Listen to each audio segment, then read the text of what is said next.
السلام علیکم ویورز، آپ دیکھ رہے ہیں اپنا favourite YouTube channel mister history mister Kashmir کے آج کے ایپیسوڈ میں ہم آپ کو بتائیں گے کہ مظفر آباد کیا ہے، مظفر آباد کہاں واقع ہے اور مظفر آباد کی کیا خاصیت ہے۔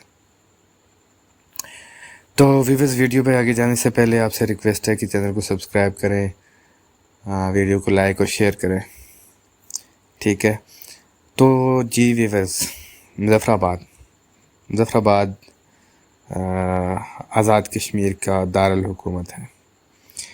آزاد کشمیر اس وقت پاکستان کے زیر انتظام ایک ذیلی ریاست ہے جس کا دارالحکومت مظفر آباد ہے۔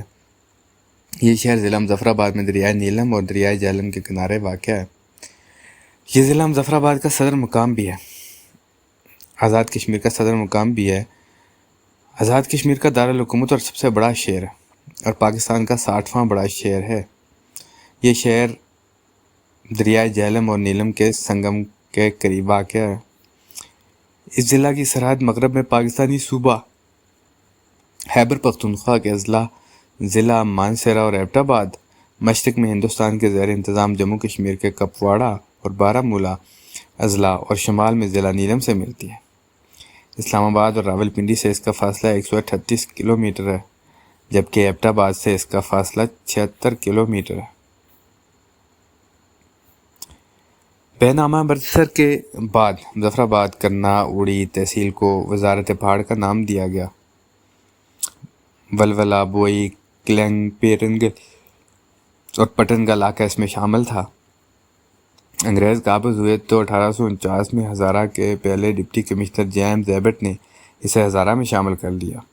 آخری اموی سلطان حسن علی خان کو 25,000 سالانہ جاگیر دے کر مہاراجہ گلاب سنگھ ڈوگرہ نے مظفر آباد کا قبضہ کر لیا۔ مظفر آباد کے معروف شخصیات میں حضرت شیر علی خان، حضرت اجی بابا سرکار، حضرت سائیں سخی سے علی سرکار۔ اچھا، مردم شماری کی رپورٹ میں کہا گیا ہے کہ آزاد کشمیر میں سرکاری سطح پر اردو کے علاوہ کشمیری، ہندکو، پہاڑی، گوجری، پنجابی، کوہستانی، پشتو اور شینا یہ آزاد کشمیر میں بولی جاتی ہیں۔ مظفر آباد کی بنیاد 1646 میں سلطان مظفر علی خان نے رکھی تھی، جو کشمیر پر حکومت کرنے والے بمبا قبیلے کے سردار تھے۔ تو جی جناب، یہ تھی آج کی ہماری ویڈیو جس میں ہم نے آپ کو بتایا کہ مظفر آباد کی تاریخ، کیا مظفر آباد کیا ہے۔ اگلی ایپیسوڈ تک ہمیں دیجیے اجازت، فی امان اللہ۔